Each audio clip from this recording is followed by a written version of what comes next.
Second annual Resthaven Fall Cemetery Tour.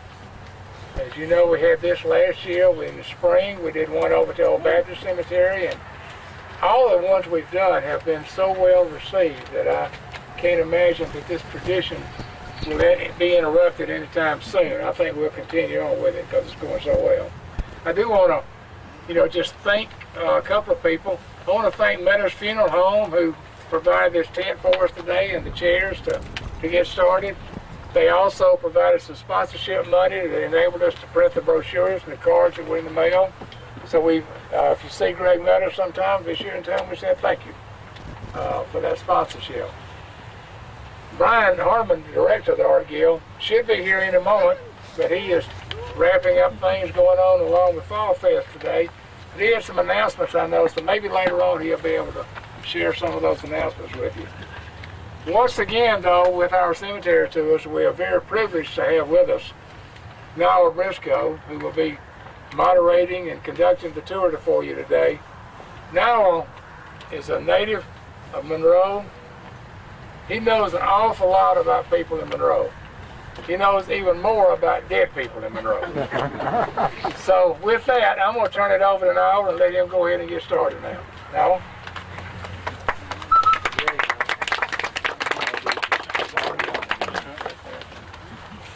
Barry, I appreciate that.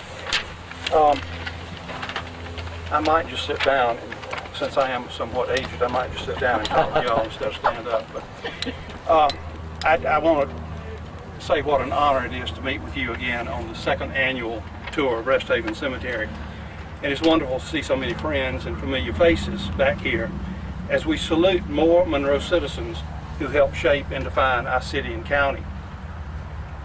And before I begin, I too want to express my appreciation to a few people who have done a lot of hard work and given a lot of effort to put on this event. To Greg Meadows again for not only sponsoring the event, but for the tents and the chairs. This makes it feel more like what we're supposed to be doing in a cemetery. His enthusiasm for what we're doing, along with his willingness to help out in any way, is so much appreciated by everyone involved with this tour.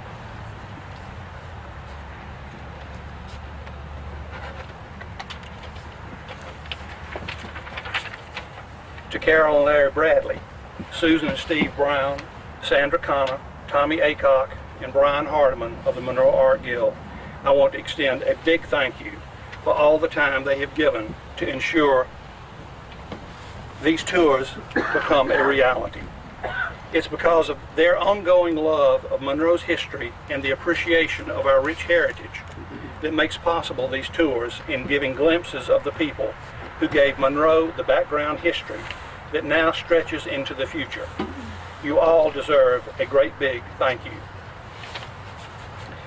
This is such a beautiful, crisp autumn day, and because one of those being profiled today loved this time of the year better than any other, I feel it appropriate to share with you a segment of a poem that Walton Tribune editor and publisher Ernest Camp penned on December the 2nd, 1924.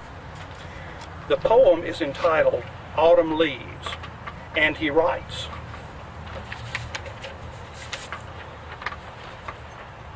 "Ah, dead leaves of autumn, I envy your flight.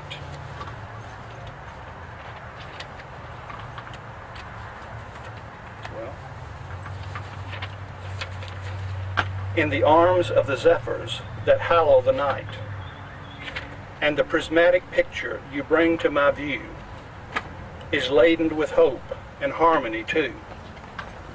In forest and woodland your cadence has stirred the soft heart of nature, the soul of the bird, and the resonant swing of your form in the air waft a memory of seasons, both wondrous and fair.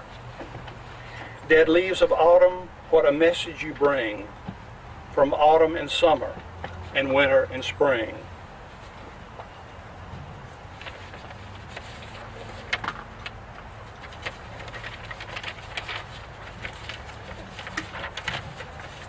What a wealth of reflection and pleasure unfold as we look in your faces of purple and gold. So now we begin our tour today, starting with the grave very near to us, a lot closer than I imagined, that of Joseph Paul Reiger, a short-term resident of Monroe who was commonly known as the Old German. Right here.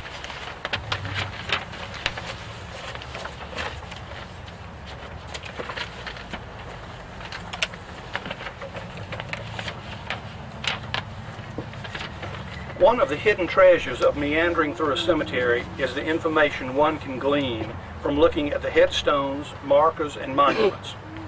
If you come across a grave of someone you don't know and want to know more about the person, back issues of the Walton Tribune can, in most cases, be helpful. However, in some cases, people are buried in cemeteries with little or no information except they died and were due a proper burial. Such is the case with our first resident on this tour, Joseph Paul Reiger, or as a few folks who barely knew him referred to him as the Old German. There may be one or two folks left in town who had knowledge of Mr. Reiger, and the basic facts of his life are sketchy at best.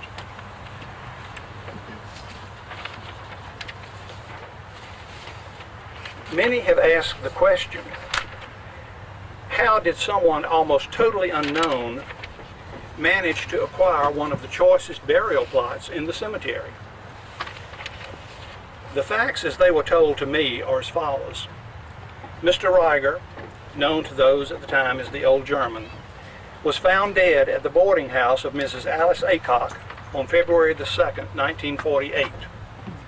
Dr. Samuel DeFries was called to Ms. Aycock's home to pronounce him dead, and an inquest was held on the order of Dr. P.D. Briscoe to rule out any foul play. An autopsy was performed and the information was turned over to the coroner's office, who ruled his death as natural causes. The remains were taken to the E.L. Allman Company for preparation for burial while relatives were searched for. Notices of Mr. Reiger's death were printed in the Atlanta papers along with radio notices asking anyone who might have known him or members of the family to please notify the funeral home. An FBI agent from Atlanta came down to investigate the case. And Agent Bell took his immigration and naturalization papers, which were issued in Cincinnati, Ohio, back to Atlanta to keep the case open. The search went on for 2 weeks while the body remained at Allman's funeral home.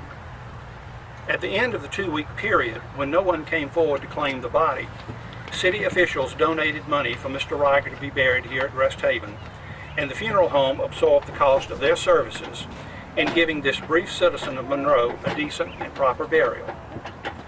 Reverend James W. Seegers officiated at the graveside on March 3, 1948 at 4 o'clock, with only a handful of mourners present with the cemetery and funeral home personnel. After the burial for Mr. Reiger, there appeared on the grave a crudely fashioned marble marker, as we see today, offering little information. In 1997, E.L. Allman III purchased a new granite marker for the old gentleman and placed it on the grave below the original, as Mr. Allman felt he deserved a better marker than the one originally placed here. The information gleaned from those who had a passing knowledge of Mr. Reiger provided the following information.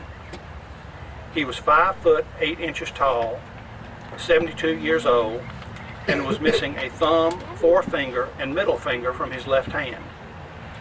He had arrived in Monroe only a short time prior to his death and worked for one of the downtown merchants. Only a few coins were found in his pocket. No information about relatives or friends was ever received by the FBI or the funeral home. After a period of time, the FBI closed the case on Joseph Paul Reiger. His time in Monroe may have been brief, and he knew few people, but in death he was treated as a valued citizen and given a dignified, proper burial among his town folks. Our second person profile today is Ms. Lena Falco Lewis. Monroe has always been fortunate in having citizens who were interested and focused on the betterment of the community, whether it was civic, social, or governmental issues.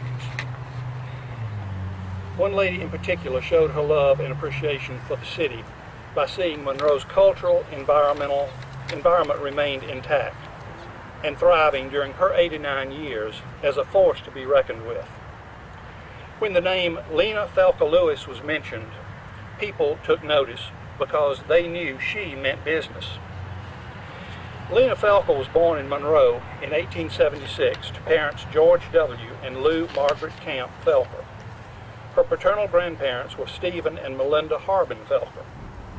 Miss Lena received her early education in Monroe and later graduated from the Lucy Cobb Institute in Athens, where she was valedictorian of her class.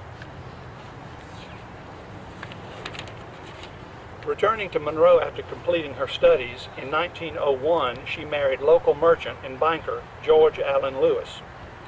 They became parents of 3 sons, John, who died in 1933, George A. Jr., and Walton Felker Lewis. Her husband died suddenly in 1908, leaving her with 3 boys to raise, which she did in an admirable manner. Lena Lewis became an active participant in Monroe's civic and literary life soon after her marriage, serving as president of the local chapter of the United Daughters of Confederacy, along with the Monroe Women's Club and regent of the Daughters of the American Revolution. When Monroe's oldest literary club, the Irving Club, named after Washington Irving, was formed in 1899, Lena Felker and her mother, Miss George W. Felker, became 2 of the founding members. In 1908, the name of the club was changed to the Athenaeum Club, and this organization is still a part of Monroe's social set 113 years after its founding. Lena Lewis was a faithful member of this club until her death.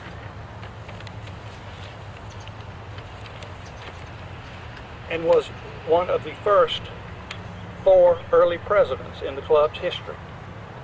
Her home on Washington Street was always available for these meetings as long as her health permitted her activity. Because of her deep interest in not only the history of her hometown and county, but her family as well, after the death of her husband, she began using her full name, Lena Felker Lewis, to show the appreciation for the heritage she descended from. It became a common trait. When a letter or message arrived from Mrs. George A. Lewis Sr., it was usually signed Lena Felker Lewis. Besides being actively involved in literary endeavors in and around Monroe, Lena Lewis had an appreciation of natural beauty in the form of flowers, trees, and shrubs. It was through garden club circles both in Monroe and statewide she displayed her knowledge and aptitude as a master gardener. This talent led to the creation of Friendship Gardens, an informal garden area that covered a large portion of the ground surrounding her home. Anita Butts wrote in the July 27, 1934 issue of the Walton Tribune about the beauty and serenity of the garden Ms. Lewis had created, gathering together a myriad of plants, shrubs, and trees to effectively create a peaceful respite from everyday life.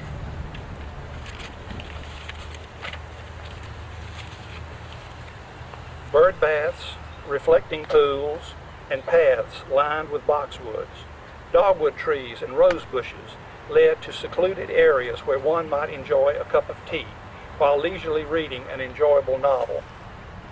Appreciating the family heritage, she brought in crepe myrtle and cherry trees from her grandmother's garden to enhance her paradise with beauty and color. In her column on Ms. Lewis's garden and talent, Anita wrote, "Friendship Garden, beautiful in its simplicity, provides a haven of leisurely enjoyment and a retreat from the noise and hurry of the outside world."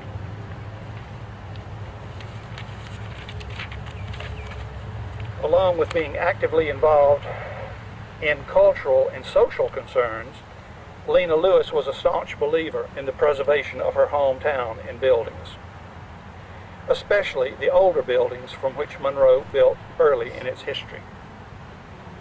In 1964, when word reached her of the impending decision to raise the beloved old courthouse in order to provide more parking for the city, she wasted little time in letting the city and county officials know of her displeasure over what was about to take place. She wrote letters to the city council members, she spoke to friends, and joined other concerned citizens in speaking out on the serious repercussions the town would suffer if the landmark structure were to be demolished. In the October 21st, 1964 issue of the Walton Tribune, a letter appeared to the editor entitled, "Mrs. Lewis Opposes Courthouse Demolition." In her letter, not only to the editor of the paper, but to the citizens of Monroe and Walton County as well, Lena Lewis spoke eloquently yet clearly as to the reasons Monroe could not afford to move forward with the ill-conceived idea, citing illustrations of cities across the country who had saved historic buildings and given them a second life through careful and insightful planning. Thanks to her strong determination, foresight, and appreciation in keeping this historic building in Monroe intact, the beautifully renovated and restored courthouse remains an iconic landmark for downtown for future generations to enjoy and study. Monroe sustained a great loss on Monday, October the 11th, 1965, when Lena Falco Lewis died at 89 following a long decline in health. Funeral services were held on October the 13th at the Monroe First Methodist Church, and then she was laid to rest here among other members of her family in the prominent section of the cemetery. There are a few folks left in town who had the pleasure of knowing Miss Lena, and their memories of her today are just as strong now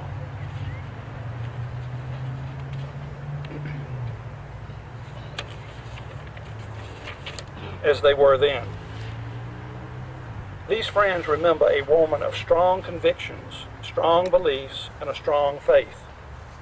One friend was quick to say, "Lena Lewis was certainly a person you wanted as a friend.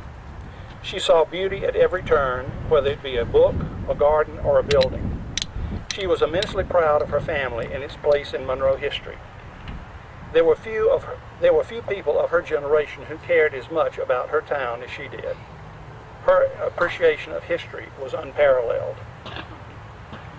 I like to think that if Miss Lena had lived a few more years, under her keen eye of observation and desire to keep Monroe buildings intact, that are now only a memory, we might still have some of these buildings to enjoy. She might have frowned at the thought, but I consider her one of Monroe's genuine treasures. The next person we're going to talk about is one of my favorites, Anita Sams. And her grave is Toward the boxwood. over here toward the boxwood. Okay. Yeah, Larry's over there.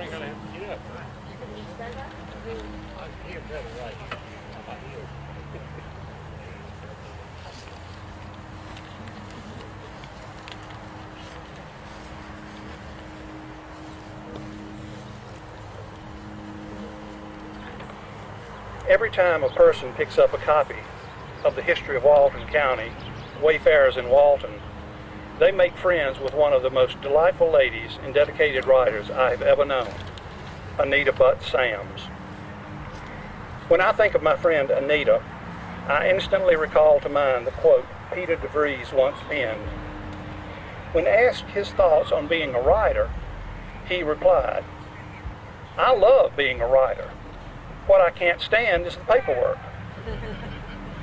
I feel sure that if Anita were with us today, she would glory in the advent of the computer screen and how using a computer has eliminated reams and reams of paper. Back in the days when she was an active writer, The tools of her trade were a typewriter, packs of paper, pencils to make corrections, and erasers to remove errors from the pages. But if questions about writing, she would say with that shy smile on her face, writing was not meant to be easy. Unless you do battle with what you are writing, it has no value. The gifted author of the 885-page history of Walton County was born in Walton County on May the 22nd, 1913, to Joel W. Butts and Elizabeth Lanyas Butts.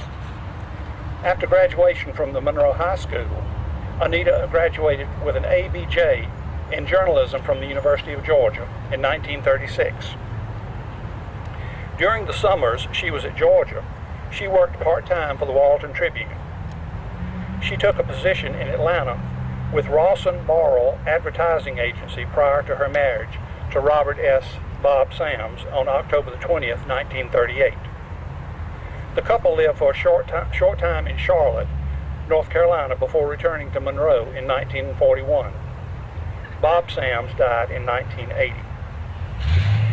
Anita was a founder and former president of the Monroe Junior Service League and a member of the Monroe Walton County Public Library.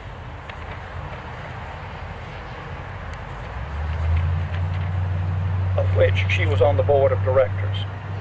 She was a former secretary and member of the Board of Trustees of the Walton County Foundation, a forerunner of the General Charitable Foundation, as well as a longtime member of the As You Like It Study Club. She was also one of the founders, a trustee, and past president of the Historical Society of Walton County. Anita happily applied her unique talents as a writer for the Walton Tribune, writing book reviews, society columns, obituaries, and other interesting columns for the paper, until ill health forced her away from her ever-present typewriter. It was her keen interest and devout fascination with history that led her to write the all-encompassing history of Walton County, which still stands today as the Bible of Walton history. It was during the late 1950s, Anita questioned the fact that there was no written account of Walton County's history. Describing how she came to be named county historian,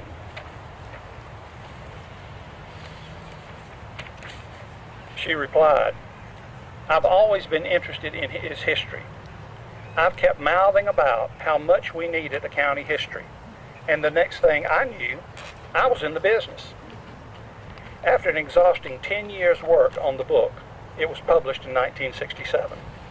She told a friend, "The process of gathering data took a lot longer than I thought. If I had known at the beginning how much time would have been involved, would I have been given the task to do?" With a quick smile on her face, she said, "Probably." Her dedication and determination paid off to great acclaim. After the publication of this book, she compiled and edited, with unabated trust, the Civil War letters of Governor Henry McDaniel to his secret girlfriend, Hester Falco. These letters were preserved in a bonnet box, which sat unopened for years. When Anita learned of these letters and had access to read them, she knew at once they had to be published to give an authentic picture of the war as seen through Henry McDaniel's eyes.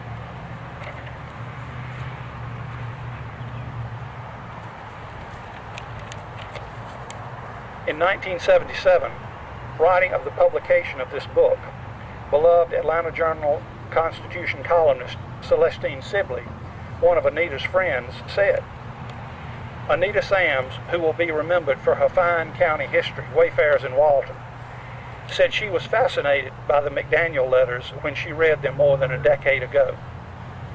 Through the generosity of her good friend, Emily Tichenor, and the Historical Society of Walton County, and the Walton Press, the book was published to high acclaim as one of the most detailed accounts of the war as seen through a soldier's eyes. A Latin phrase recited in the book, giving a depiction of the deaths of some of the soldiers, was translated by Anita to reveal, Southern soldiers know how to die." Anita was one of Monroe's most devoted and treasured wayfarers and had a world of friends and fans. One of her most prized letters was a handwritten letter from then Governor Jimmy Carter praising her literary achievement, saying it was one of the best county histories he had ever read.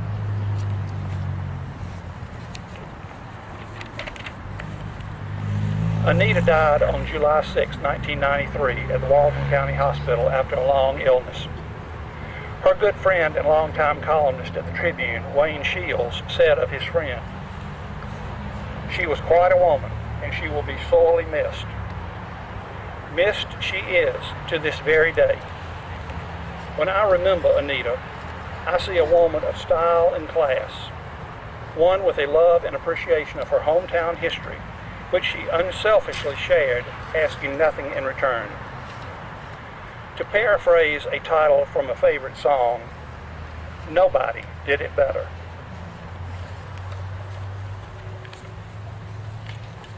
Our next visit will be with Emily Tichenor.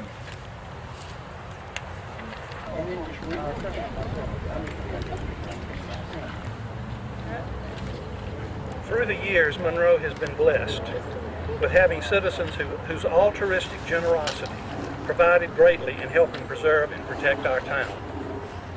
Of these guardian angels, Emily Tichenor stands at the top of the list. Emily's unselfish generosity and philanthropy touched many lives in Monroe during her 77 years. Emily Burney was born in Boston, Georgia on July 9, 1912, the daughter of John Glover Burney and Minnie Elizabeth Ingram. She came to Monroe to teach in the school system. When she met her future husband, Henry McDaniel Tichenor, he was immediately struck by this quiet, almost shy brunette beauty. A courtship ensued, and they were married in 1944.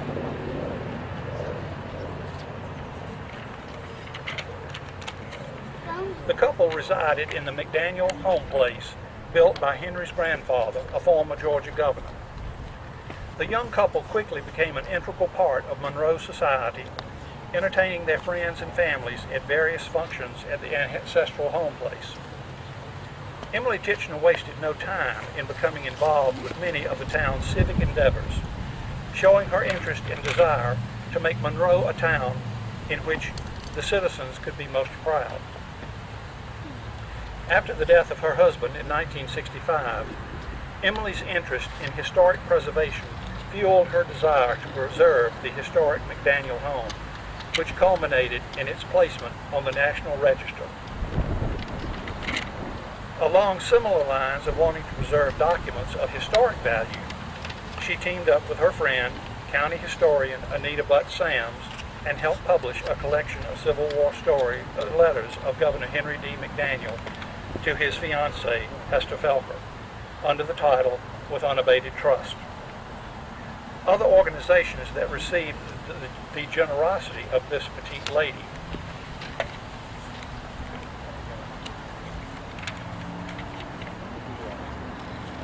were the Walton County Historical Society, the Monroe Walton County Library, and the Alcove. She gave of her time and resources to help organize an early Georgia organization for senior citizens. She was an early trustee of the Walton County General Charitable Foundation, which was founded by Mr. Harry B. Lanyas.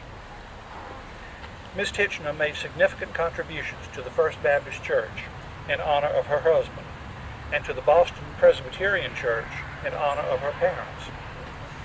Two Monroe social organizations of which she was a longtime member were the Athenaeum Club and the Delphians. Her interest in higher education led her to serve on the board of visitors of Davidson College in North Carolina. She was a devoted member of the Ray Presbyterian Church, where she served on the Board of Sessions. Emily Tichenor was a pragmatic, practical person who had specific ideas and goals for not only her life, but for other venues as well.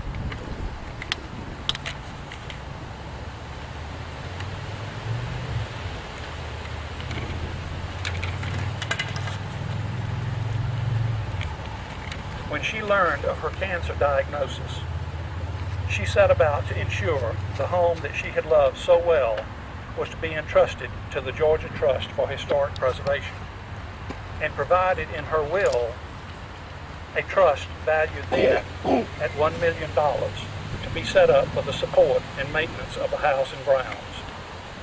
She left the house, which had several rooms decorated by her close friend and nationally known interior designer, Michael Greer.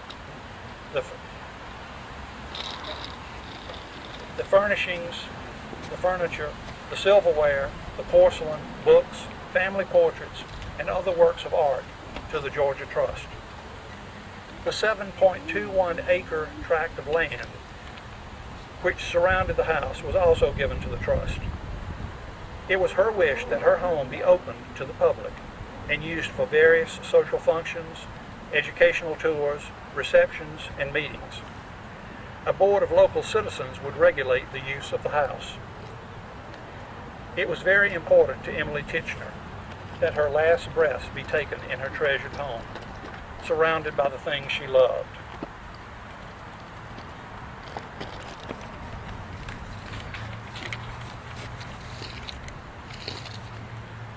Her wish was fulfilled when, on Tuesday, March 20th, 1990, her spirit joined her husband's, and once again they were reunited. Her death generated sadness throughout Monroe and Walton County by those who knew and appreciated the philanthropist whose generosity touched so many lives in the area. One of her good friends, the late attorney Bill Childers, who served with her on the board of several local organizations, remembered his friend as a very private person who made enormous contributions to the community, always working behind the scenes, never wanting to be in the spotlight. She had an abiding interest in the welfare of the community. It's not often you encounter a person that has all the qualities you admire. For me, Emily had all these and more. She was very inquisitive, with an exceptional sense of humor. Another Monroe resident and close friend, Stephen Falco, whose family was closely united with hers,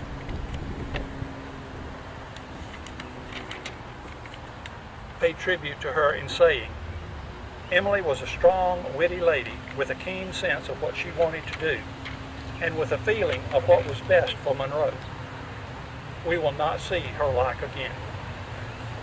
As with her life, Emily had the final word on how her funeral was to be held. Simple yet impressive services for this extremely generous lady were held on Thursday, March the 22nd, 1990, from the Ray Memorial Presbyterian Church, presided over by Reverend Patricia Snyder, Reverend Al Scoggin, and Dr. Ben Bishop. One of Emily's friends commented after the service, "Monroe was so fortunate in Emily finding us worthy for her stewardship." What a wonderful epitaph to conclude such a generous life of service.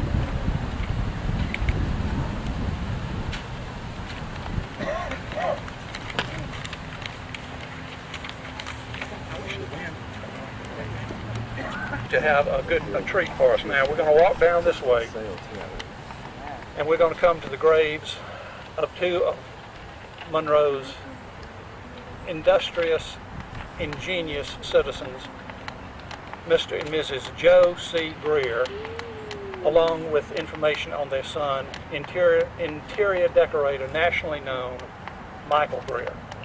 Right down this way.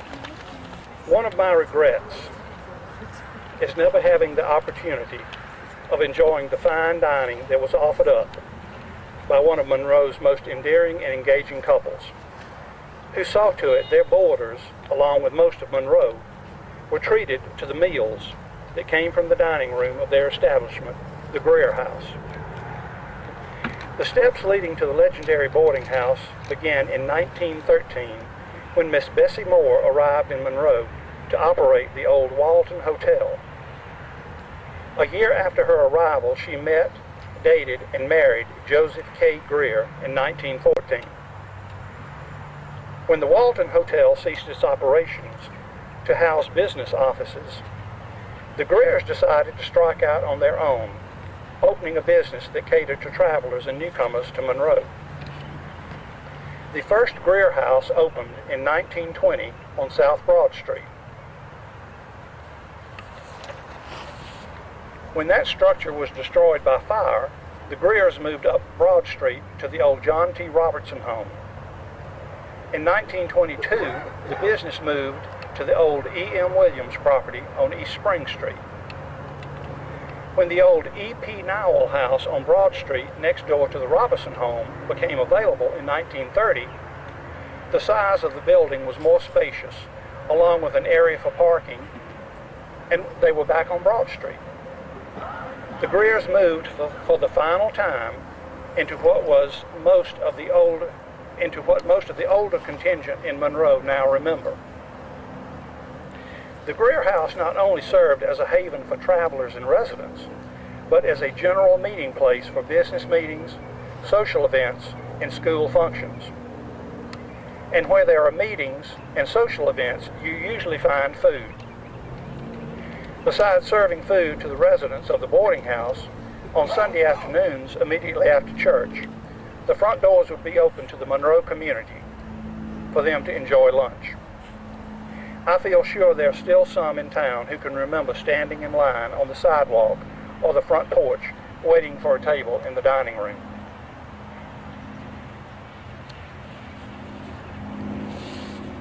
Where you could enjoy fried chicken, ham, pork chops, along with those tantalizing yeast rolls that came from the Greer House kitchen. I have been told that Mrs. Greer was one fine cook whose culinary creations received attention and praise far and wide. One of the more notable groups that held court in the Greer House was the longtime Monroe Chitlin Club, whose toastmaster was the beloved Ernest Camp, editor and publisher of the Walton Tribune. One friend reminisced about going to the Greer House for a Sunday repast of Miss Greer's delicious fried chicken. He said that in the backyard of the boarding house, chickens and hogs were in abundance, and around midday on Saturday, the old porter could be seen chasing the chickens, hoping to capture enough to provide an ample supply for dinner the next day. "That's why the chicken tasted so good," my friend commented. "You couldn't get chicken any fresher than that."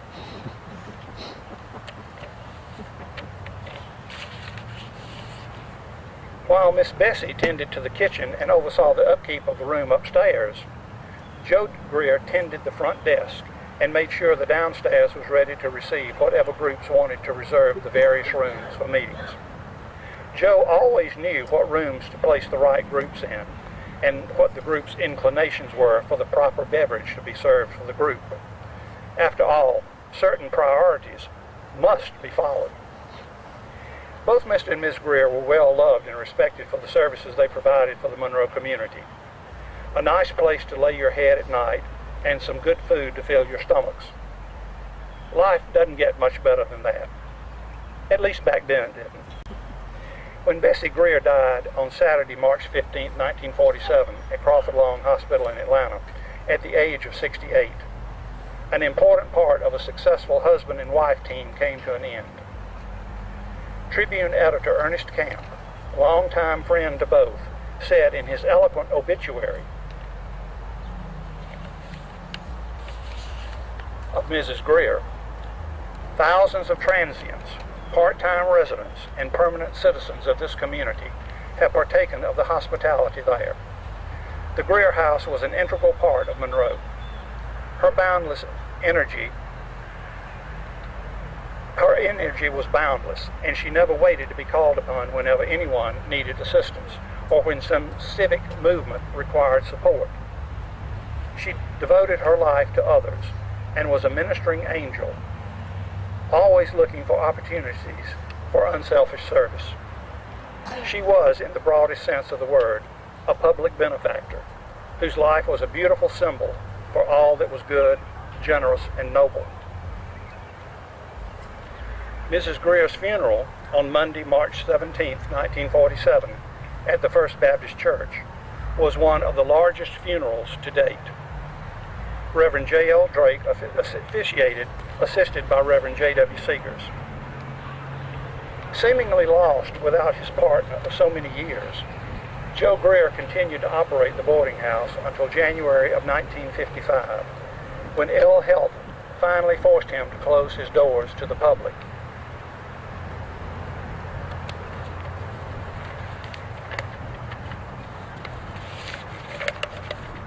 He moved to Atlanta to be with his son, Tom. When death claimed Joe Greer on November the 10th, 1955, at the age of 85, an era in Monroe came to a close. Largely attended funeral services for Mr. Greer were held on November the 11th at the First Baptist Church, with Reverend W. W. Richardson officiating. In recalling his old friend, again, Tribune editor Ernest Camp wrote, "Joe C. Greer was one of Walton County's most popular and highly esteemed men, and his passing has saddened the hearts of countless numbers of people. I have often wondered if the Greers had any concept of the value and service they gave to the Monroe community in their long years of service. If they didn't, the rest of the community sure did, with grateful appreciation."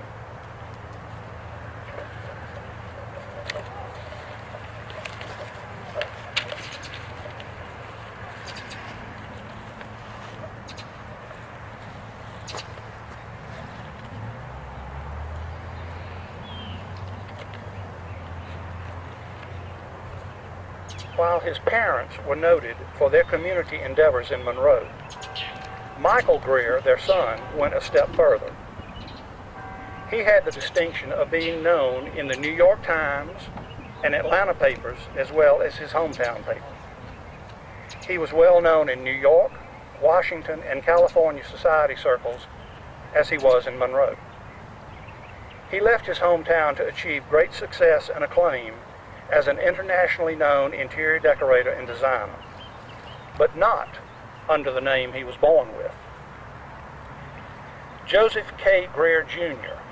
was born in Monroe on September the 19th, 1917, to Bessie Moore and Joseph K. Greer, but had his name legally changed to Joseph Michael Greer later in life, as his prominence rose in the field of interior design.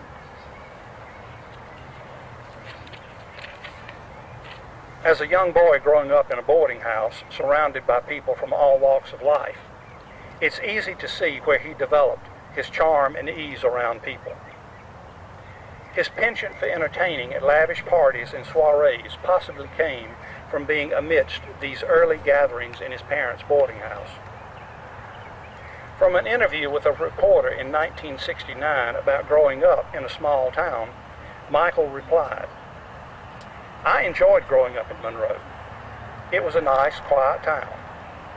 I have always been fascinated by the way people live, and I began to early on to observe the way things were done in the homes in Monroe." Michael graduated from Monroe High School, attended Emory at Oxford, and transferred to Furman University, where he graduated in 1939. Leaving Furman, he entered the University of North Carolina to do graduate work. Speaking to another reporter reflecting on his years at Furman, he recalled, "Originally, I wanted to be an architect, but was poor in math. So I took a course in interior design to be close to a girl I was dating. I was the first boy ever to take on such a course on the girls' campus. During his sophomore year, he studied interior design under Catherine Calhoun. After becoming her student, Calhoun saw in Michael raw, untapped talent waiting to bloom. Charles Sapp Thunderberg, a fellow student who became a close friend, went on to become a benefactor and major supporter at Furman. As a tribute to his contributions to Furman, Michael was asked to design and furnish a public reception room in McAllister Hall, which he happily agreed to do. Before graduating from Furman, he redecorated the house of his fraternity, the Kappa Alpha House. Wanting to leave a lasting monument to his artistry at the university, he designed and created the Greer Memorial Fountain as a tribute to his parents. which was dedicated on October the 3rd, 1963. Made of marble and bronze, the fountain continues to be in use today.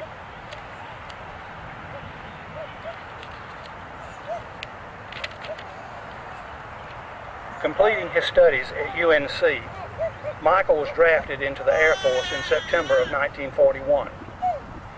He rose in the ranks from private to major of the military personnel during the first half of his 4.5-year stint in China and India. Leaving the service, he enrolled in the Parsons School of Design and the New York School of Design. During the Korean War, he was recalled to active duty again, serving a year in Greenland, and ended up his service at Fort Bragg. While there, he took a correspondence course in interior design, carefully hiding his notebooks and papers from his barracks buddies under a false bottom in his footlocker. During the time spent in India and China, he took time to study and learn the rich heritage and furnishings of these countries. During his career, he used a great number of Oriental pieces in his design. A man of firm convictions who never missed an opportunity to educate those around him on decorating.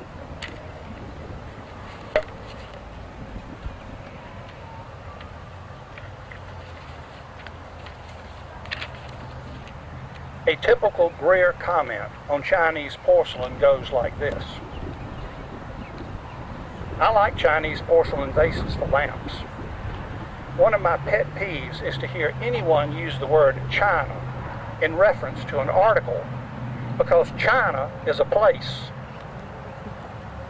Returning back to Monroe for a short time after his military obligations were completed, and having received his credentials from his correspondence course, he visited with family and friends before moving to New York, where he joined the oldest design firm in the country, Nancy McClelland Incorporated, and remained there with her for 11 years before opening his own company, Michael Greer Interiors, at 75 East 65th Street.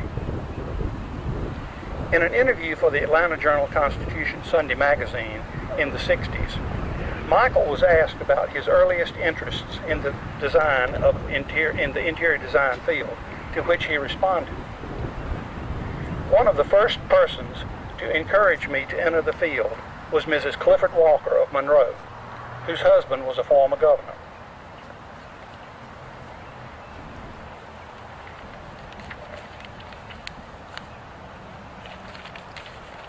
One of my earliest decorating jobs was for my aunt, Mrs. John T. Stowers, whose husband was a prominent Monroe businessman. When Mrs. Stowers died, she possessed a large number of antique heirlooms, many of which came from her nephew's suggestions and as gifts from him. Another Monroe home he decorated was that of his close friend, Miss Henry Tichenor, along with the Atlanta home of his brother, Tom Greer. Michael was one of the founders and early presidents of the National Society of Interior Decorators. His appreciation of American antiques gained him an invitation to decorate rooms in the White House during the Eisenhower, Kennedy, and Johnson administrations. Loving the society atmosphere, he often surrounded himself with celebrities, who oftentimes fought with each other, wanting to be the first to capture his expertise in their homes. Michael told another reporter, "I love to entertain, especially for people of accomplishment. It was from these dinner parties and gatherings he hosted in his New York apartments that provided him the clients who wanted their homes to reflect the Greer look." Books were an important passion of his, and he read as often as his busy schedule permitted. The Monroe Walton County Library was the recipient of many books in memory of his parents during his life. When the library was housed in the old post office building, now the Monroe Art Guild, a large number of books given to the library by Michael were displayed in appreciation for his generosity.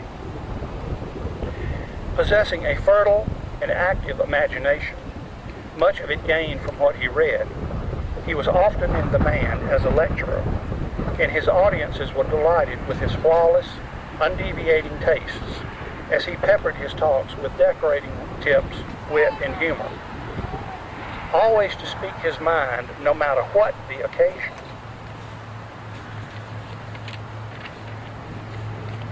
He once talked of the strict way he ran his design firm.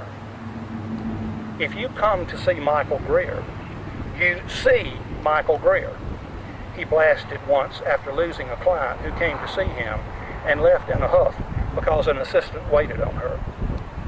In the late 60s, to help ease his demanding lecture schedule, he wrote the book, Inside Design, to showcase his knowledge and appreciation in the field of interior design. Having a strongly held, almost empirical opinion on just about everything, he generously sprinkled his thoughts and opinions among the pages of the book, as some of the following quotes illustrate. Too many flowers in a room imply the presence of a corpse and should be avoided at all costs, unless, of course, a corpse is present. Without a border on a rug, you don't have a rug, but a piece of cloth lying there, like a towel. In today's world, where everyone knows what time it is, there is no excuse for visible clocks to be seen.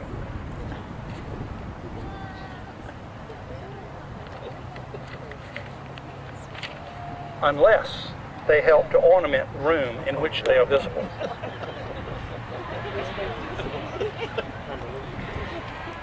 The lavish and society-studied life of Michael Greer came to a shocking and brutal end in April 1976, when he was found murdered in his apartment on the iron bed that once belonged to Napoleon Bonaparte.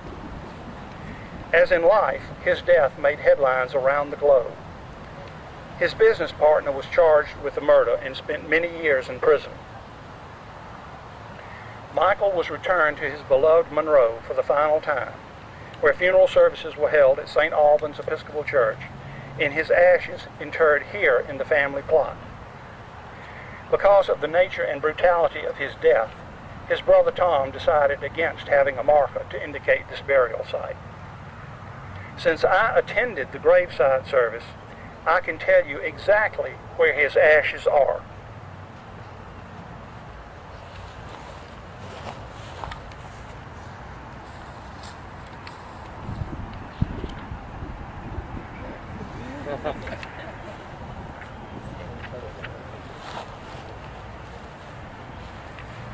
Right here.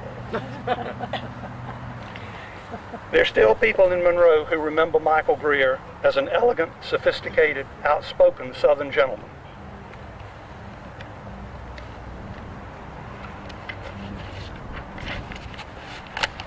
Whose talent as a designer and decorator knew no equal. His unique knowledge and expertise brought fame and honor to Monroe and to those friends and associates who wanted their homes and businesses to be grand in the Greer manner.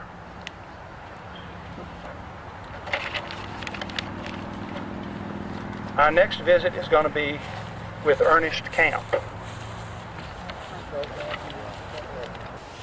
Regardless of its size, is one business which keeps the residents and citizens current on the news and events of the community. The voice of the town, if you will, the local newspaper. Stanislaw Lech once mused, "The window to the world can be covered by a newspaper." Monroe has seen many newspapers come and go since its founding in 1818. One of the 10 other newspapers, whose light burned brightly and flickered out, thanks to the ingenuity, determination, and dedication of a young man new to town from Swainsboro by the name of Ernest Camp, the Walton Tribune, founded on February the 19th, 1900, remains today, in its 112th year of service, Monroe's official voice of the county.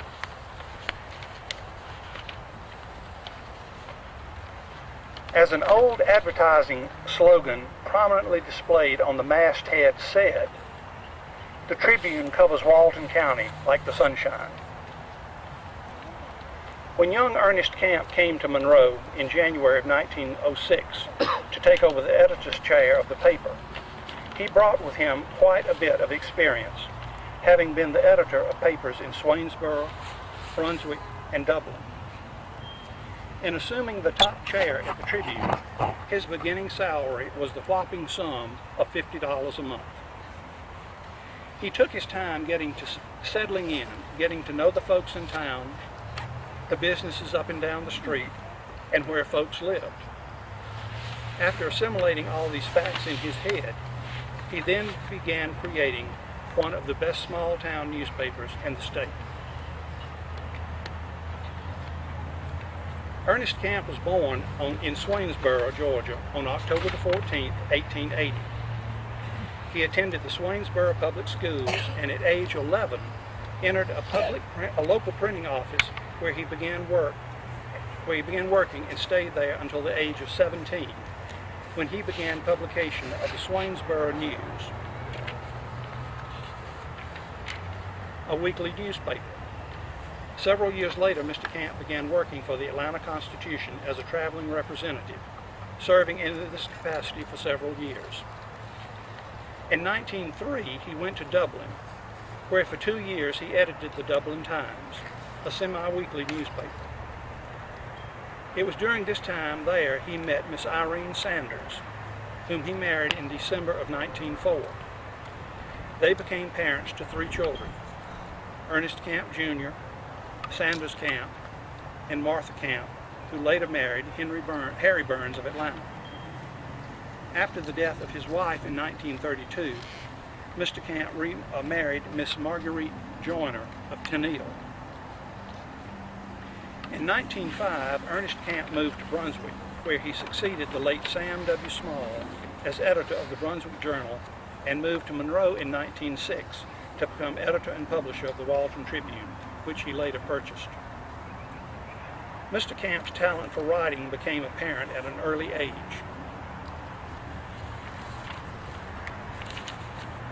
When his poems, which were later to earn for him the title of the Wiregrass Poet, began appearing each week in the Swainsboro paper where he worked.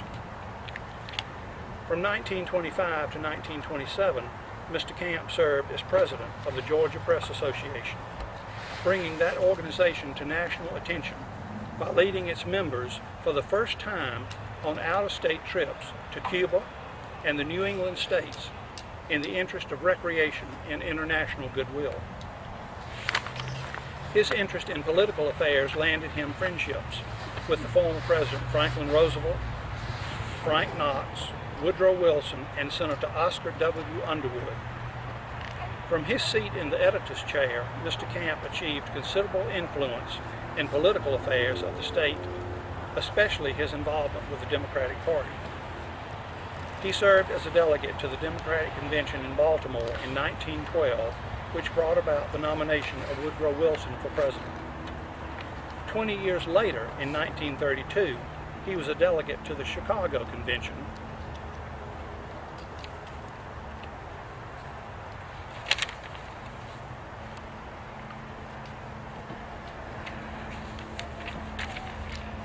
that nominated Franklin Roosevelt to office. Ernest Camp's poems, stories, and sketches were published in many newspapers and periodicals, and for a number of years he was a staff contributor to the Atlanta Sunday American. He published a brochure of poems, Autumn Odes in 1923, Autumn Anthems in 1938, and Sojourns in Song in 1940. His poetry was so well received by his friends and followers, he was named Poet Laureate of the Georgia Press Association. The Walton Tribune was the first weekly paper in the state to carry a front-page personal column written by the editor. The column, Tinting on the Old Campground, was started by Mr. Camp in 1932, and with the exception of 2 years, when written by associates, appeared until his death under his byline. The column won many journalistic honors for its creator and was widely quoted for years by those who read the paper throughout the state.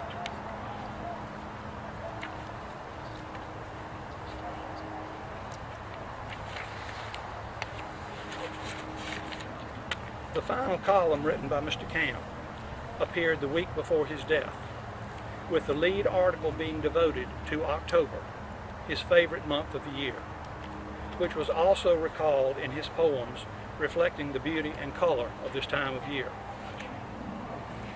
And here we are, 2 days shy of the 55th anniversary of his death, as we pay tribute to him on this beautiful, crisp autumn day. Ernest Camp died on Tuesday, October the 22nd, 1957, at the Walton County Hospital from a heart condition. Funeral services for the beloved editor and publisher and poet were held the next day from the First Baptist Church, with longtime friend Dr. Walter S. Robinson officiating, assisted by the Reverend W. W. Richardson. The exceptionally large attendance for Mr. Camp was visible testimony to the esteem and affection Walton County and the state held for this man. Although his gentle voice and pen were stilled, the ink that ran in his veins were passed along to sons, Ernest Jr., Sanders, and grandson Randy.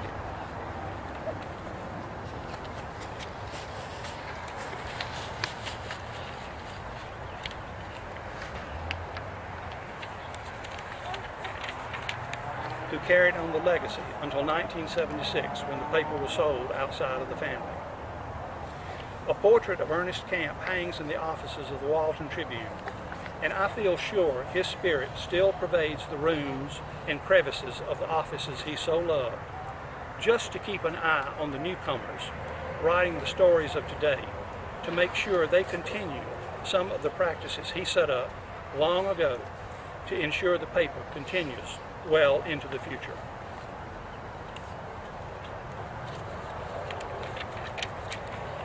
Our next visit is going to be with Ed Caldwell. Back that way.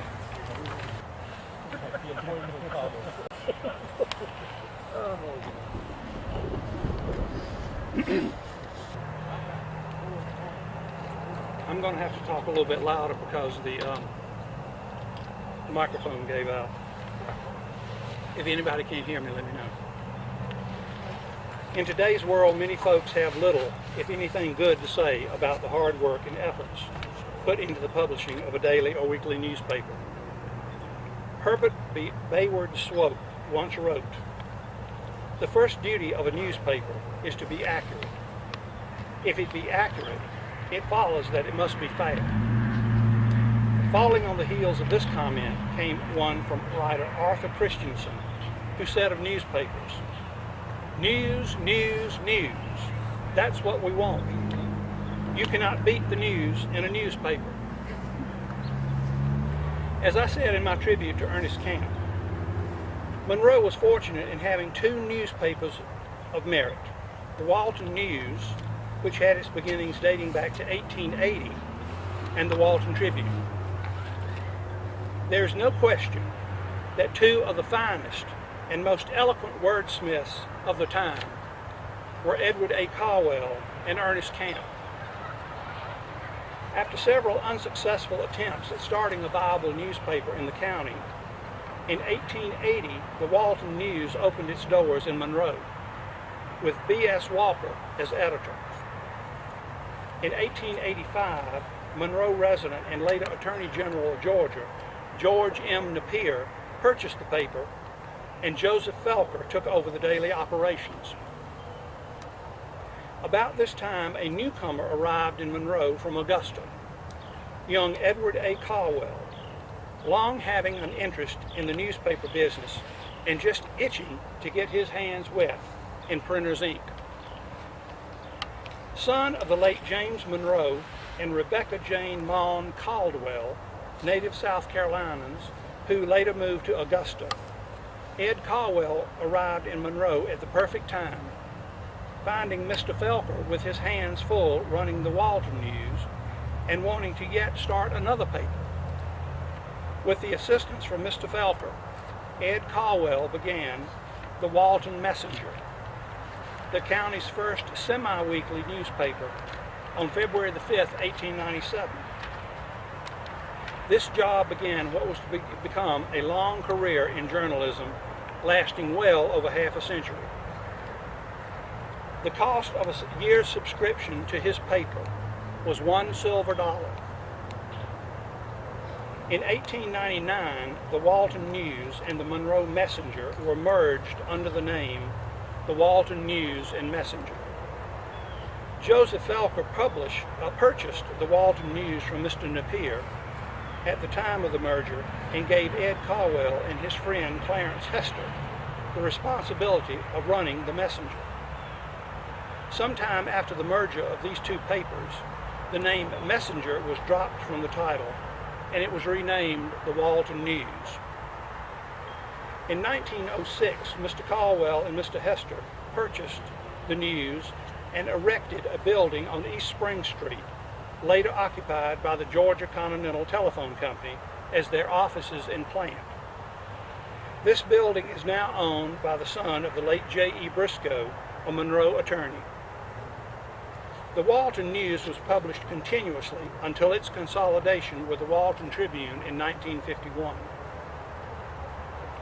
Bringing immense joy to his life, on June 10, 1903, Mr. Caldwell married Miss Katie Trout of Pendergrass, Georgia, which provided two children, daughter Evelyn Ebo Caldwell and son Hope, who died at age 14 in 1925.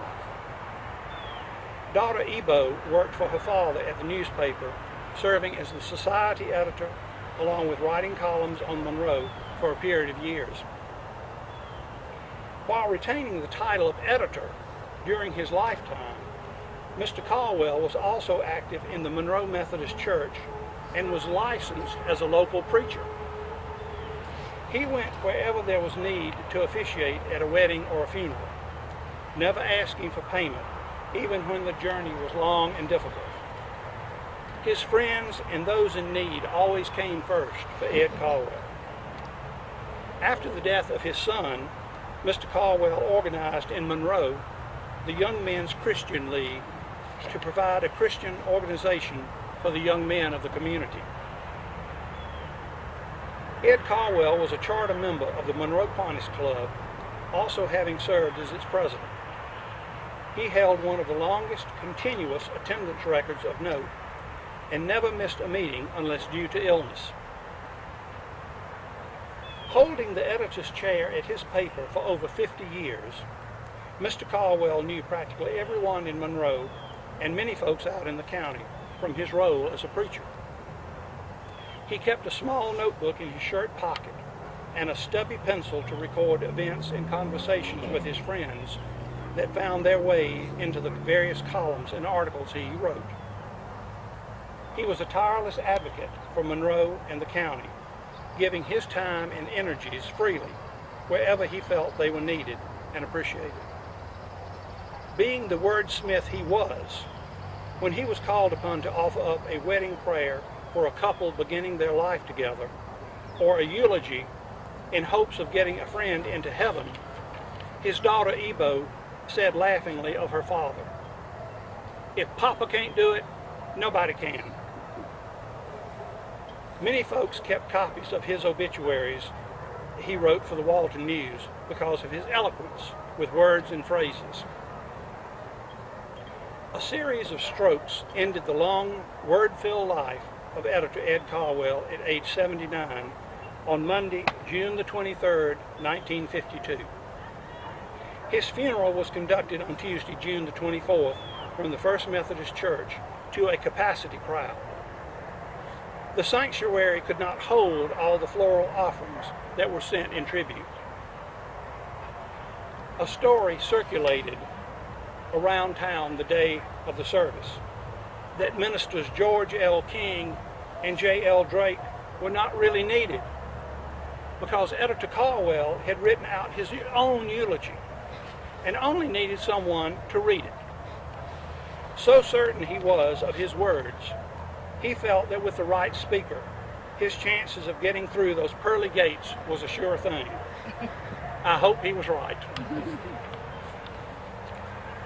Our last visit is going to be with Mr. Charles Tridoni, all the way up the hill. Okay.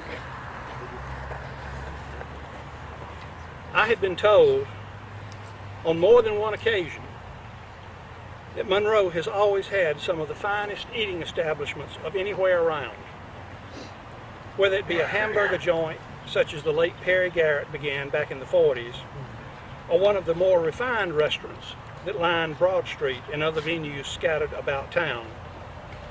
Every citizen could always be assured of finding the perfect place to satisfy their appetites.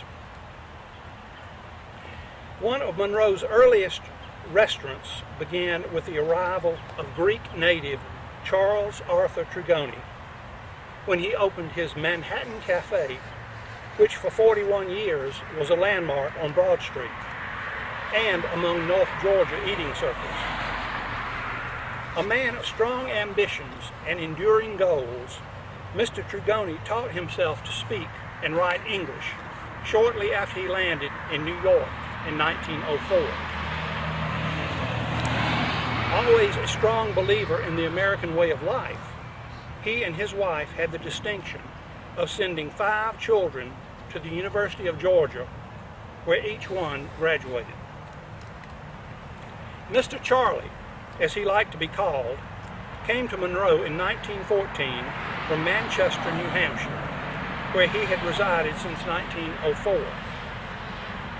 In 1911, he traveled back to his native land to marry a hometown girl, Lena Pappas, in 1912. After his marriage, the couple went back to New Hampshire, where he started in the restaurant business before moving to Monroe. Charlie Trigoni was known by his friends for faithful and dutiful performance of his religious obligations. He was a member of the Greek Orthodox Church since early childhood. He watched his own church parish in Atlanta grow from less than 100 to several thousand communicants during the time he lived in Monroe. Since he and his wife were not able to travel to Atlanta on a weekly basis to attend the church, they became part-time members of the First Baptist Church in Monroe, where they endeared themselves to the entire church congregation. Throughout his years as a Monroe restaurateur, Mr. Charlie enjoyed a wide and large popularity among those who enjoyed good food. He was considered a top culinary artist, and his place of business in the old Nunley building on Broad Street served as an extension for a supermarket at the time of his retirement in 1955. After he left his apron and cooking utensils behind, he began using other tools akin to gardening, as he created a wonderful garden behind his home on Highland Avenue, cultivating flowers, herbs, vegetables, and other delights he happily shared with his friends and neighbors. Folks of that era knew when Mr. Charlie came calling with a basket of vegetables and fruits from his gardens, they would be the best that could be found. For some years, there seemed to be a friendly competition between Mr. Charlie and Mendel's as to who got what from whom when it came to procuring various ingredients for the Manhattan Cafe. It was told to me that on more than one occasion, some of the Mendel family had been seen enjoying a hearty meal at Mr. Charlie's establishment, complete with plenty of beverages along with jovial conversation. My father, also a connoisseur of good food and drink in his own right, was a frequent patron of Mr. Charlie's along with my grandfather. My father once told me that it was always a treat sitting between Mr. Charlie and my grandfather as they tried to out-talk and out-revel each other with their stories and tales, which were fueled by tall, cold glasses of brew. Those must have been good times. Those friendships forged over the years were remembered and treasured by Mr. Charlie, for when he died, my father served as a pallbearer at his funeral. Death claimed Mr. Charlie in his sleep Saturday morning, May the 22nd, 1961, in his 75th year, gently stopping the beloved old gentleman's heart as he slept. Largely attended funeral services were held at the Trigoni home on Sunday, May the 28th, with the priest from his Greek Orthodox Church in Atlanta presiding over the final rites.